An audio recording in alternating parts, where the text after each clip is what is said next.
Сәлеметсіздер ме балалар? Қазір ұйымдастыру кезеңіне амандасып алайық. Орнымыздан тұрамыз. Қазір видеода не көрсетіледі, сол бойынша амандасасыңдар бір-біріңмен. Бір-бірімізбен жұдырық амандасамыз. Бір-бірімізбен алақан арқылы амандасамыз.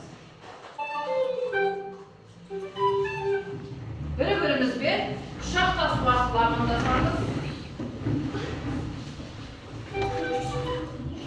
Қайтадан бір-бірімізбен жұдырық амандасу арқылы амандасамыз. Болды, рахмет. Бүгінгі тақырыбымыз 30-шы сабақ су ырысы көзі. Біздің бүгінгі жаңа су ырысы көзінің сабақ мақсаты музыкалық жанрлар мен стильдерді анықтау және ажырату. Осы су ырысы көзіне байланысты балалар, біз қазір видеоны көреміз, жақсылап тыңдаймыз.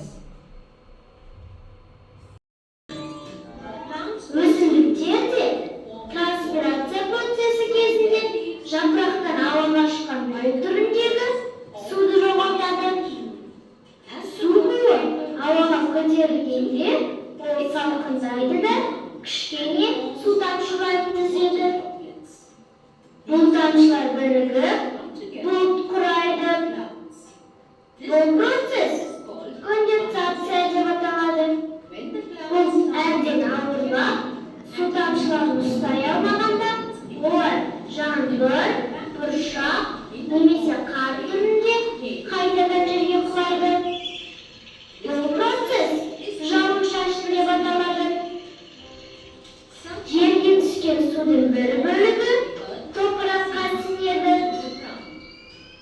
Бұл су бізге жер асты сулары түрінде қолжетімді. Қалған су мұхиттар, өзен, көлдер мен теңіздерге оралады. Бұл процесс су жинау деп аталады. Содан соң көл бұл суды қайта қыздыра бастайды. Судың осындай циркуляциясы су айналымы деп аталады.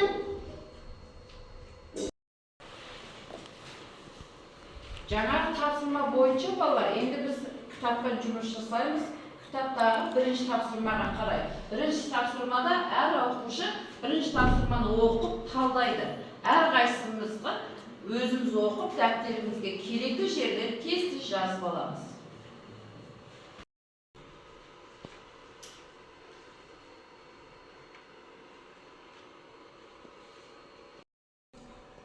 Бірінші тапсырма бойынша кім не жазды?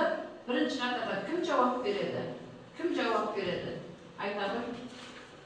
Су жердегі ең басты тіршілік көзі. Жақсы. Екінші қандай?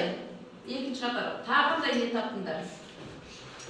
Су ырыс көзі сабағы судың тіршіліктің негізін жеткізуге болады. Жарайсың, отырған. Келесі үшінші қатардан. Су тіршілік көзі. Жақсы, отырған. Енді балалар, осы тақырыпты біз толық түсіну үшін бізге жан-жануарлар көмектеседі. Неге? Өйткені концерт дегеніміз не? Концертте болып көрдіңдер ме? Концерттің қандай түрлерін білесіңдер? Осы үш сұраққа бізге қазір жан-жануарлар көмектесетін болады. Ал балалар, енді сендерге концерт дегеніміз не деген сұрақ тұр? Кім жауап береді? Ал Концерт дегеніміз алдын ала құрастырылған бағдарлама. Жарайсың. Концертте болып көрдіңдер ма? Иә. Ал концерттің қандай түрлерін білесіңдер? Айта ғой. Халық музыкасының концерті, музыкалық концерт, Эстрадалық концерт, одан кейін классикалық концерт. жақсы. Тағы басқа концерт түрлері өте көп, иә? Енді балалар, біз жаңағы сұрақтардың жауаптарын толық түсінейік. Жаңа концерттің түрлері дегенде халық музыкасының концерті бар. Одан кейін классикалық музыкалық концерт бар. Қарап болсаңыз бір-бірімен айырмашылығы. Одан кейін эстрадалық концерт түрлері бар екен, иә?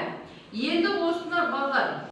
Енді балалар осы концерттерді ұйымдастыру үшін қалай ұйымдастырамыз? Ол үшін бізге не қажет? Осыны білейік. Одан кейін концертті ұйымдастыру үшін, концерт өткізу үшін бізге ең бірінші балалар жарнама мен оның бағдарламасы қажет екен, иә? Ал ол жарнаманың ішінде кімдер қатысады, сол жарнаманың ішінде біз жазуымыз керек екен. Концертті қалай ұйымдастырамыз?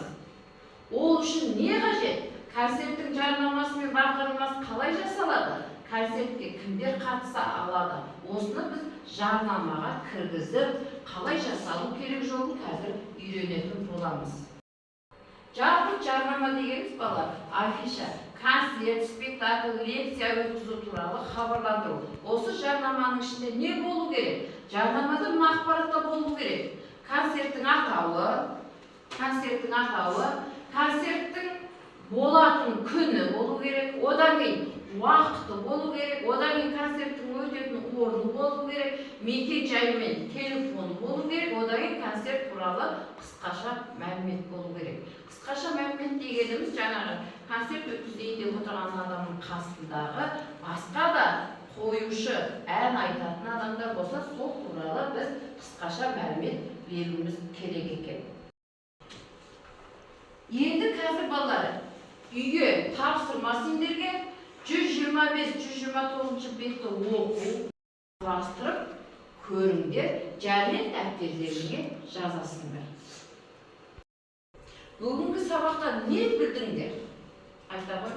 Жарнама не екенін білдім. Жақсы. Тағы не білгің келеді? Басқа да кино мультфильмдерге жарнама жасауды білгім келеді. Жақсы, рахмет, отыра ғой. Үйге берген тапсырма түсінікті ма? Иә. Күнделігімізді ашып жазып аламыз. Рахмет.